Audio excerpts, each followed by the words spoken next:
예루살렘 성전, 즉 이스라엘 성전은 하나뿐이었죠. 이스라엘 민족의 정치적, 종교적 구심점이었습니다. 그런데 이 성전이 바벨론 침입으로 완전히 무너졌고 유대인들은 바벨론의 포로로 잡혀갔습니다. 성전도 무너졌고 낯선 이방 땅에서 예배 드릴 수 없게 된 이들이 생각해낸 것이 바로 회당입니다. 이 회당이란 말은 함께라는 단어와 또한 인도하다라는 단어가 합성된 말이라고 합니다. 회당은 집안의 가장 10명이 모일 수 있는 곳이면 어느 곳에서나 설립할 수 있었다고 합니다. 회당에서는 주로 예배와 교육을 하였습니다. 예배는 안식일 날과 안식일 전날, 즉 우리 시간으로는 금요일 저녁과 토요일 오전에 예배를 드렸고, 어린 아이들은 주간에 회당에서 읽고 쓰기를 배웠다고 합니다. 교과서는 구약 성경이지요. 오늘날 주일학교와 같습니다. 6살 때는 모세오경과 쓰기와 수학을 배웠고 10살 때부터는 구전율법인 미시나, 즉 하나님의 말씀을 어떻게 지킬 것인가에 대한 전해오는 율법에 대해서 공부했고요. 15살부터는 그 미시나를 해석하는 가마라를 배웠다고 합니다. 또한 회당은 지방 법정으로도 사용되기도 하였죠. 이러한 매우 중요한 회당에서 그 중에서 가장 중요한 역할은 회당장이었다고 합니다. 회당장은 회당에 관련된 모든 업무를 책임졌다고 하죠. 누가복음 13장 14절에서는 예배를 책임지며 집회의 과정이 율법에 따라 수행되는지, 즉 율법에 따라 제대로 수행되고 있는지를 감독하고 있는 회당장의 모습이 나타나고 있다고 합니다. 오늘 우리가 함께 읽은 이 사건의 주인공은 바로 그 주인공인 회당장의 이야기입니다. 예수님께서 거라사인의 지역에서 사역을 마치시고 다시 가버나움으로 오신다는 소식을 듣고 많은 무리가 예수님께로 모였습니다. 이에 그 모인 사람들 중에 한 사람이 절박한 마음으로 예수님께 나옵니다. 오늘 본문의 앞부분인 22절과 23절의 말씀 우리 함께 읽어보도록 하겠습니다. 회당장 중에 하나인 야이로라 하는 이가 와서 예수를 보고 발 아래 엎드리어 간곡히 구하여 이르되 내 어린 딸이 죽게 되었사오니 오셔서 그 위에 손을 얹으사 그로 구원을 받아 살게 하소서 하거늘. 회당장인 야이로가 예수님 발 아래 나와 엎드렸다라는 것입니다. 어린 딸이 곧 숨이 넘어갈 정도로 위중한 상태이니까 오셔서 안수하여 좀 살려달라고 간청하고 있습니다. 그런데요, 아무리 절박한 상황이라 할지라도 회당장인 야이로가 예수님께 간청하기까지, 이 자리에 오기까지 극복해야 할 장애물들이 있었다라는 것을 우리는 생각해야 됩니다. 먼저 야이로는 회당장입니다. 회당의 장이라는 뜻이죠. 예수님과 당시 유대교 종교 지도자들과의 관계가 매우 악화된 것은 아니지만 그래도 서로 껄끄러운 관계였을 것입니다. 그런 가운데 회당장이 예수님께 나아온다, 그리고 그 앞에 엎드려 간청한다, 이거는 그에게 있어서 위험한 시도이기도 합니다. 그리고 지금보다도 더 나중에 관계가 악화되게 된다라면 회당장에게 있어서 이 만남은요, 그에게 큰 어려움의 사건이 될 수 있다는 것이죠. 우리도 그러잖아요. 위험한 사람 잘 안 만나잖아요. 나중에 나에게 손해가 될 것 같은 사람 피하잖아요.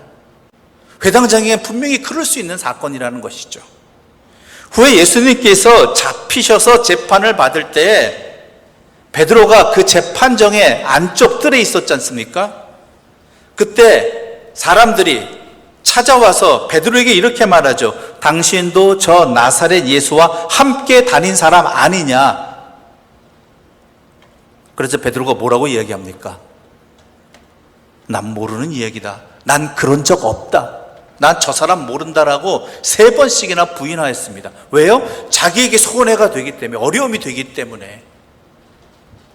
예수님과 함께한 베드로마저도 이럴진데 이 회당장 야이로에게 예수님을 만난다는 것, 이거는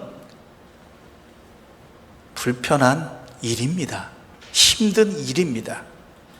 그럼에도 불구하고 죽어가는 자기 딸을 보고 있을 수만은 없어서 아버지가 마음이 아프고 절박해서 예수님을 찾아간 것이고, 간곡하고 겸손하게 예수님이 와주시기를 청했던 것입니다. 자기 딸 때문에. 예수님께서는 이 아버지의 음성을 들은 것입니다. 그래서 이 딸을 살리기 위해서 회당장 야이로와 함께 야이로의 집으로 발걸음을 옮기셨다라고 성경은 증언하고 있지요. 그리고 이 놀라운 만남 앞에서 기대감에 처했던 많은 사람들이 이 두 사람을 쫓아가기 시작합니다. 이때 한 사건이 일어나죠.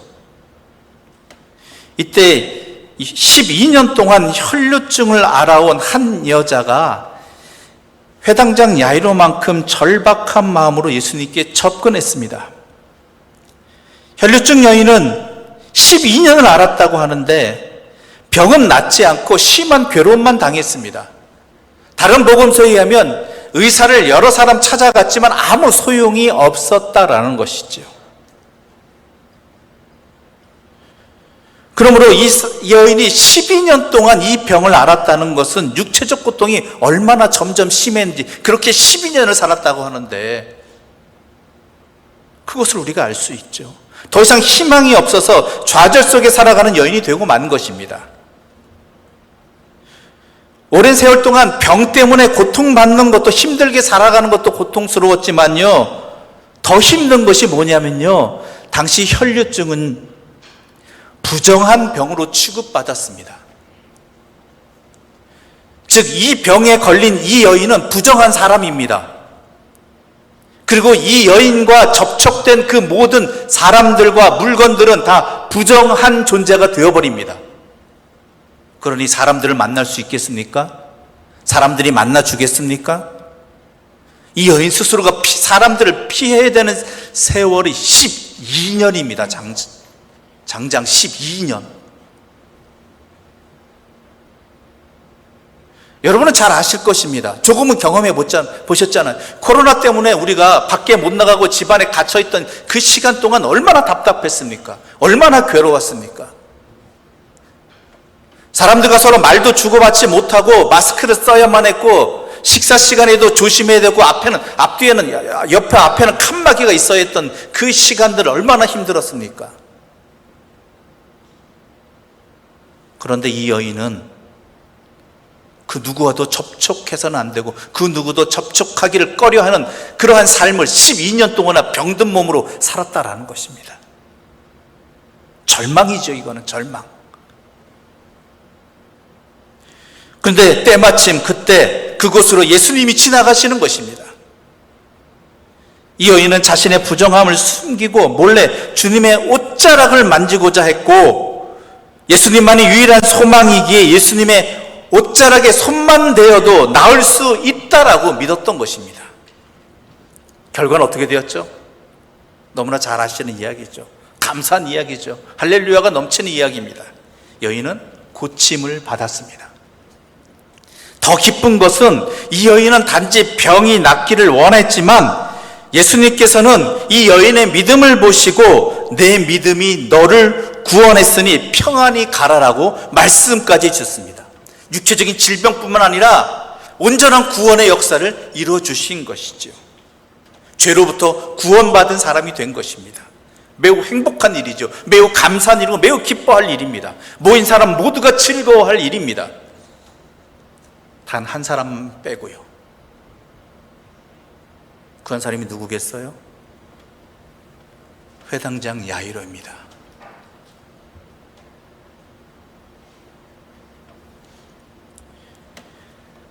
혈류증은 부정한 병입니다. 이 혈류증 걸린 여인은 자신의 병이 낫기 위해서 예수님을 만졌습니다. 병이 난 이후라면 모르겠지만 병이 낫기 이전에 먼저 주님의 옷자락을 만졌습니다. 그럼 이 예수님은 어떻게 되는 겁니까? 부정한 존재가 되어버리는 거예요.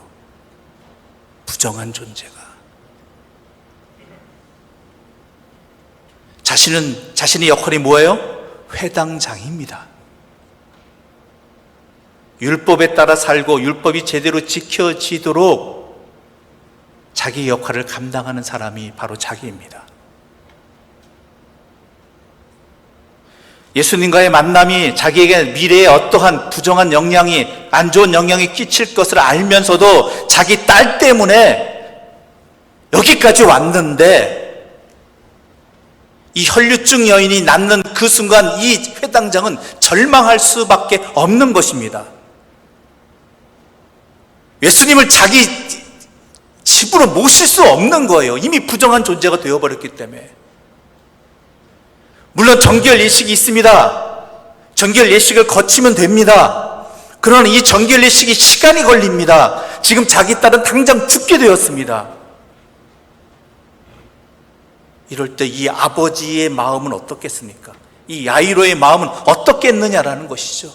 너무나 원망스럽죠. 남들 다 기뻐하지만 자기에게는 커다란, 이건 절망으로 다가오는 순간입니다. 아니, 12년 동안 알았으면 조금 기다렸다가 내 딸을 이 문제 해결하고 그 다음에 만지든지 안든지 뭐 하면 됐지.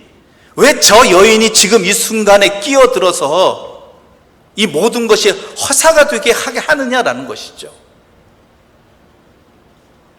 자기는 회당장입니다. 자기가 부정하게 되는 것, 이것만으로도 자기가 속한 회당의 모든 것들이 부정하게 될 수 있는 상황이 벌어지고 만 것입니다.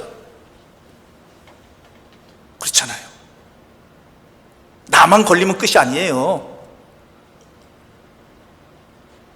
그 회당에 있는 모든 일들이 다 부정하게 되는 것입니다.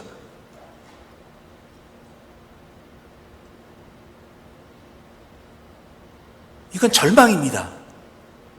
그 노력과 그 수고가, 그 애씀이 한순간에 무너지는 것입니다.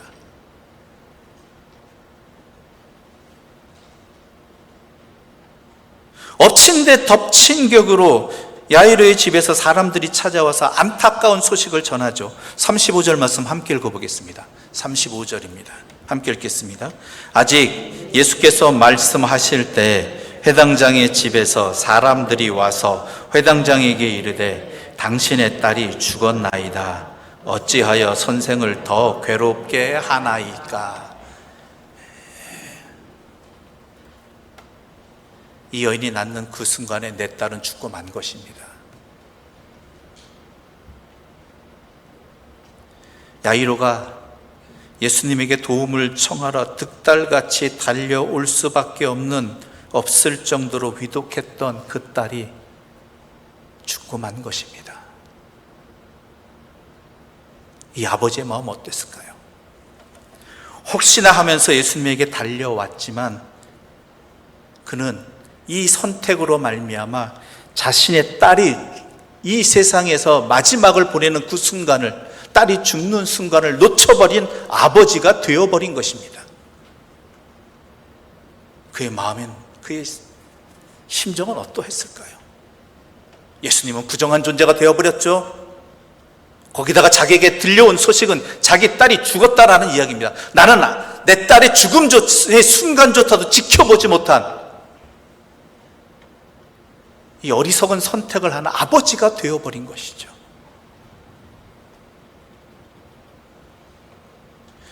그나마 이제 야이로가 할 수 있는 일은 딸의 장례라도 치르기 위해서 빨리 집으로 돌아가는 것밖에 할 수 있는 일이 없는 상황입니다. 이 절박함, 이 절망감이 느껴지십니까?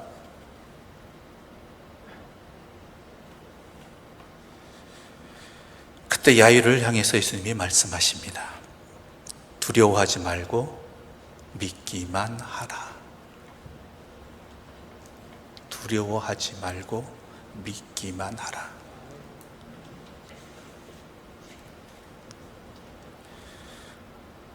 우리는 소리로 가득한 세상을 살아가고 있습니다. 이런 소리, 저런 소리가 쉴 새 없이 우리 귀에 들려옵니다. 그 각각의 소리들이 들릴 때마다 우리는 이렇게도 반응하고 저렇게도 반응합니다.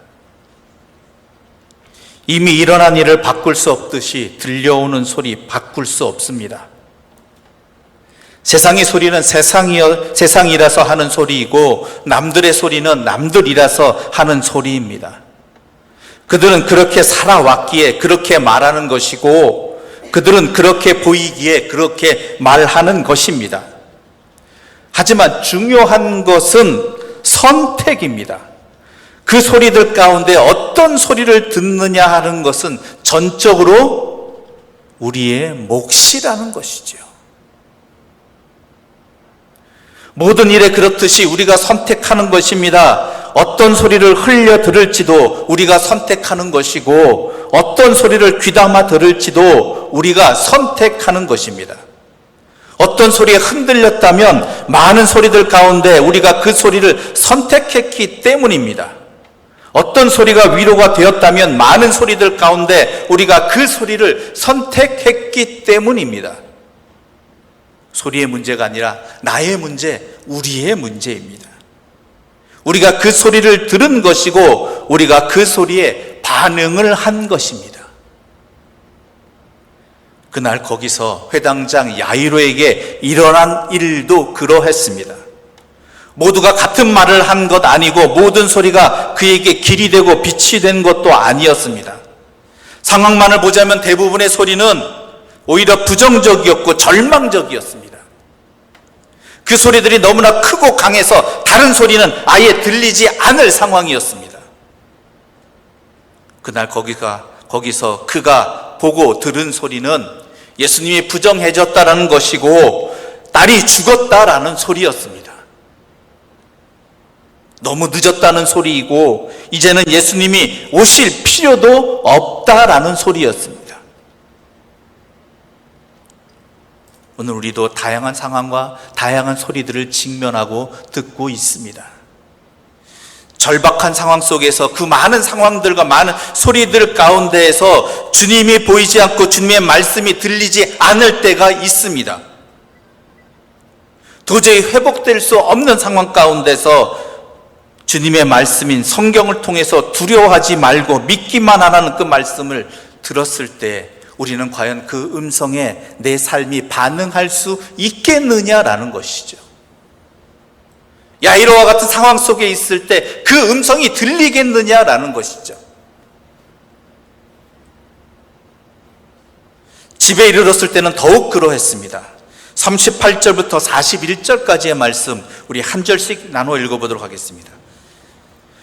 회당장의 집에 함께 가사 떠드는 것과 사람들이 울며 심히 통곡함을 보시고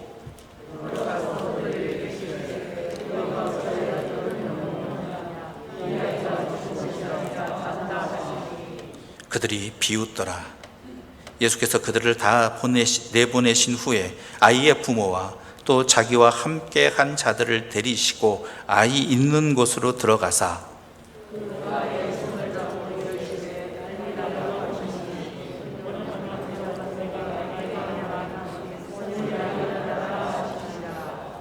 아멘. 우는 소리만 가득했습니다.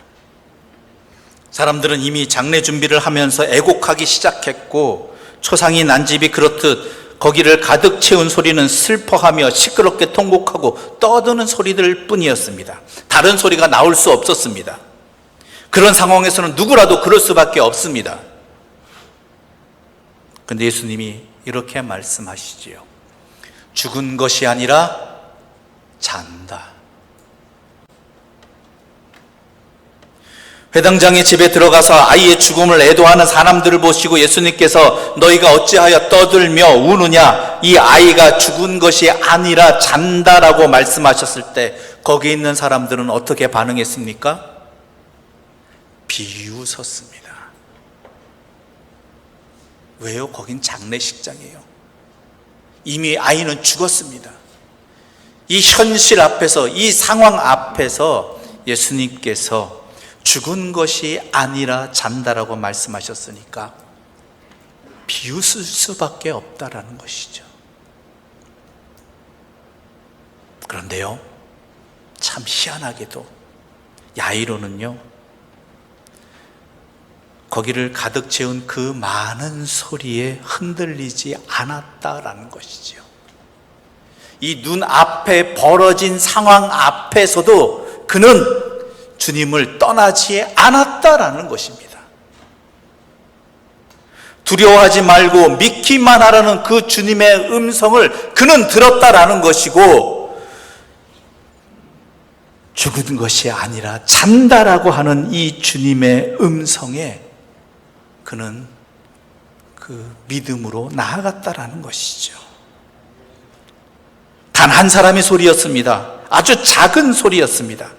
상황과 대세와 사람들의 소리를 거스리는 소리였고, 눈에 뻔히 보이는 것과는 정반대되는 소리였습니다. 하지만 그는 그 소리를 들었고 그 소리를 따랐고 마침내는 그 소리대로 되는 것을 보게 된 사람이었습니다. 사도 바울은 로마서 10장 17절에서 이렇게 말하고 있습니다. 함께 읽어보겠습니다.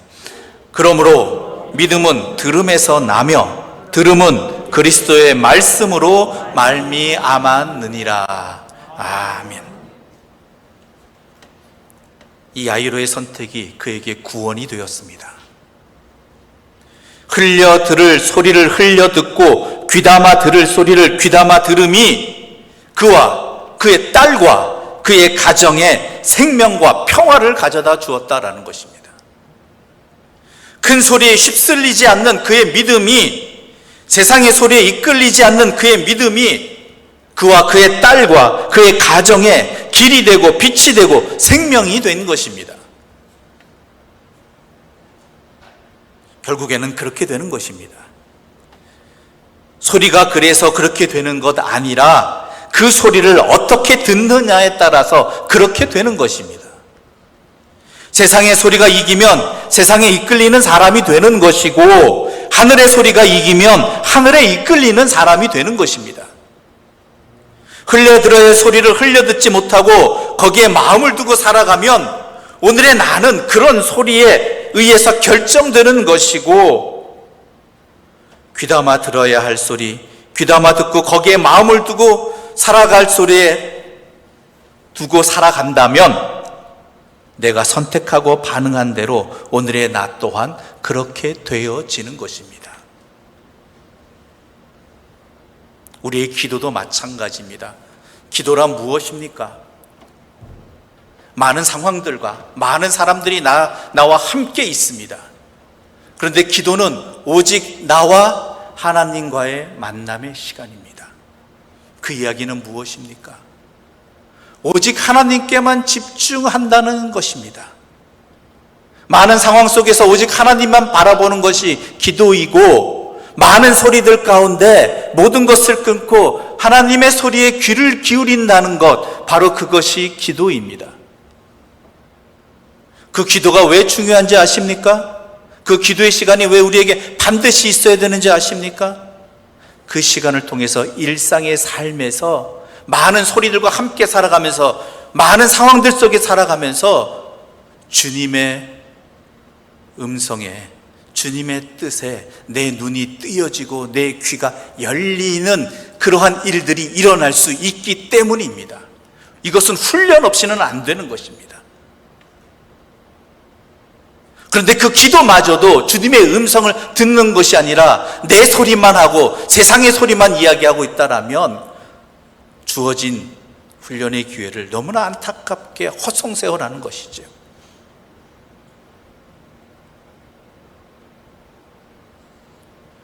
결국 나의 나됨은 내가 어떤 사람으로 살아가고 내 삶에 어떤 일들이 일어나는가 선택하는 길은 그 많은 음성들 가운데, 그 많은 상황들 가운데 무엇을 보느냐, 무엇을 듣느냐에 달려 있다라는 것이죠.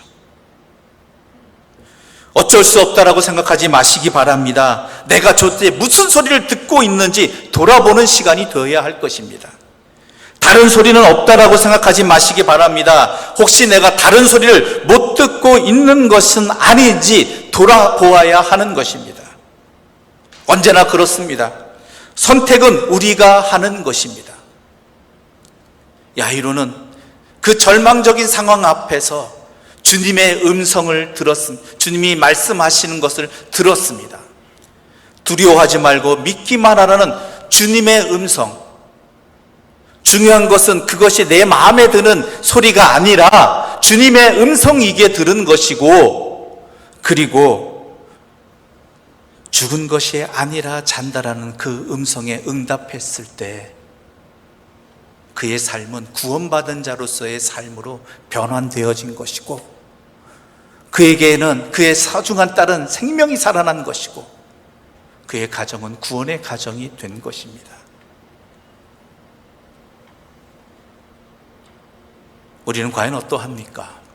우리가 말하고 우리가 듣고 또한 우리가 선택하는 그것은, 오늘 나를 나되게 한 것은, 또한 앞으로 나를 나되게 할 것은 과연 무슨 소리인지, 내가 왜 주님의 음성을 듣지 못하고 있는 것은 왜 못 듣고 있는지를 잘 분별하시길 바랍니다. 주님은 항상 우리의 상황을 살펴보시고 우리의 심정을 알아주시고 우리에게 항상 떠나지 않고 말씀해 주시는 분입니다. 그러나 어떤 이들은 비웃지만 어떤 이들은 그 말씀에 응답하여 주님과 함께 살아갑니다. 그것이 나를 나되게 하는 것이고, 그렇지 못함이 나를 세상의 사람으로 살아가게 하는 것입니다. 부디 바라옵기는 회당장 야이로와 같은 믿음의 길을 걸어가고 주님의 음성을 선택하고 주님의 음성에 따라갈 수 있는 구원받은 하나님의 자녀가 바로 우리 모두가 되기를 간절히 소망합니다. 기도드리겠습니다. 하나님 아버지, 주님의 음성 앞에 우리 자신을 돌아볼 수 있고 깨닫게 해주시고 길을 열어주시니 감사합니다. 우리는 하나님의 자녀라고 하면서 내 눈앞에 놓인 상황들과 세상의 소리를 선택하였습니다. 그리하여서 주님 앞에서도 그 선택의 삶을 살아가고 그것을 구하고만 있었습니다. 그러다 보니 도리어 주님의 뜻과 주님의 음성은 들리지 않는, 듣지 아니하는 자들이 되어버렸고, 그러다 보니 내 삶은 세상 사람들과 다를 바 없는 그러한 삶이 되었습니다. 이제 야이로에게 하신 그 말씀이 나에게 하신 말씀이라고 분명히 믿고, 세상의 소리는 흘려듣고 하나님의 소리를 귀담아 듣게 하여 주시옵소서. 내 고집과 내 뜻을 내세우는 것이 아니라 우리를 향하신 주님의 음성에, 또한 세상과 상황에 흔들리는 자들이 아니라 주님의 뜻에 우리의 영혼과 마음과 정성을 다하여서 그 자리에 서고 그 음성을 듣고 주님과 동행함으로 말미암아 하나님의 사람으로 살아가게 하여 주시옵소서. 예수님의 이름으로 기도드립니다. 아멘.